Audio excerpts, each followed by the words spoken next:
Hi everyone, Amy GF Girl. I'm coming on today to show you really quickly how to make gluten-free split pea soup with ham. Not sure if any of you still have ham leftovers from Easter. We went out of town the day after, so I stuck all of my ham in a container, put it in the freezer. This past weekend, I took it out and let it thaw in the refrigerator, and so it was already sliced. I went ahead and diced it. I've got all my veggies pre-diced and chopped. Took about 5 minutes. So this is really easy to do. You can do in a crock pot, which I'm going to do today. 2 of my 4 kids have practiced this evening, so I've got to get it in quick. We're going to be out and about town tonight, so it'll be ready to go when we all get home from our various activities. It is gluten-free, whole, healthy, really easy to throw together. So let's get started. I always put olive oil at the bottom of my crock pot so that my ingredients don't stick to it. All you really have to do is just drizzle the sides and the bottom about a healthy 2 tablespoons worth, and you'll be good to go. I'm going to use a mixture of both water and chicken broth for this soup, so I'm going to put that in next. I've got low sodium chicken broth, which I'm going to pour in first, the whole container. The recipe actually calls for 2 containers worth, but I feel that it makes it too salty, especially with the ham that you're already going to be adding. It can have a tendency to get salty anyway. So I'm going to do 1 container's worth of chicken broth and then equal amounts of water. So another 4 cups of water. Just poured right in. Then you're going to add your split peas. These are on sale right now at Sprouts in bulk for 89 cents for 1 pound. They're dried. Just rinse them in a strainer and then go ahead and pour those right in. And I've got my veggies all pre-chopped. So I've got about 1.5 cups of carrots. We're going to add those in. And then the celery as well. I used 4 stalks of celery, 3 to 4 the recipe calls for. I like to load up on the veggies. And then 1 small onion diced as well. I used a sweet onion here. I'm gonna add that all in. And then lastly, 2 cloves of garlic minced in your garlic press. Get that out. 1 more.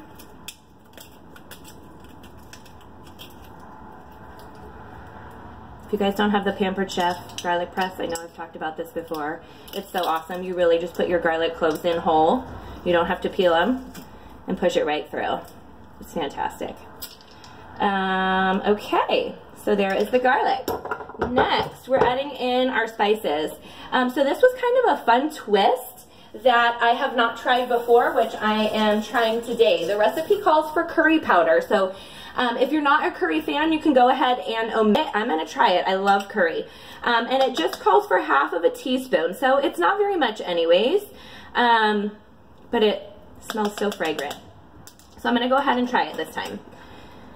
I usually make this soup twice a year, once after the holidays when we have leftover ham, and once after Easter. So this is my 2nd time.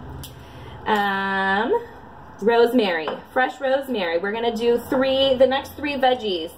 This is a brand new one. It's not open yet. Or not veggies, sorry. The next 3 spices. You're going to do 1 teaspoon of each. Rosemary, sage, and thyme. All dried. 1 teaspoon of each. Okay, so we've got the rosemary going in. Sage, 1 teaspoon, and then thyme.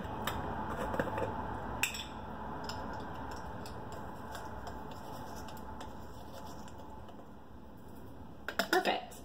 Now, let me grab my mixing spoon, sorry. Okay, literally ran in from workout. Shout out to Happy Hour Fit Club in Rossmore. And have 45 minutes to throw this together before I have to go to preschool. Okay, so we're doing what we gotta do. You make time for the things you love in life, right? Okay, this is what I love. My ham, it's chopped, diced. I am not going to put it in right now because it has already been cooked once. It's ready to go. I'm going to cover it with saran wrap and put it in my refrigerator and reserve it for the last about hour and a half, 2 hours of cook time. I'm doing this in my crock pot. You can do it on 4 hours, high power, or 6 to 8 on low. I'm doing it on low for 6 to 8, and then before I start all of my sports carpools later this evening, I'm gonna throw this in before I leave the house. When we come back, it's ready to go. I just don't want it to turn to mush and have my meat be gross, since it's already, it's so flavorful and tastes great right now as it is. So I'm gonna cover this. That is really all that you need. Okay, I'll give you a little peek, okay? Once this cooks down, it will not be as watery. You then have two choices at the end of cook time. You can leave it as is. It will be a little bit more chunky, or you can use an immersion blender if you have one, which is what I'm gonna use. Or you can put it into a regular blender, just a little bit at a time, maybe cup for cup or 2 cups at a time, to kind of make it smoother, get some of the lumps and bumps out. I would probably do that before you add your ham, so the ham doesn't go through the immersion blender or your regular blender as well. And that is it. Enjoy.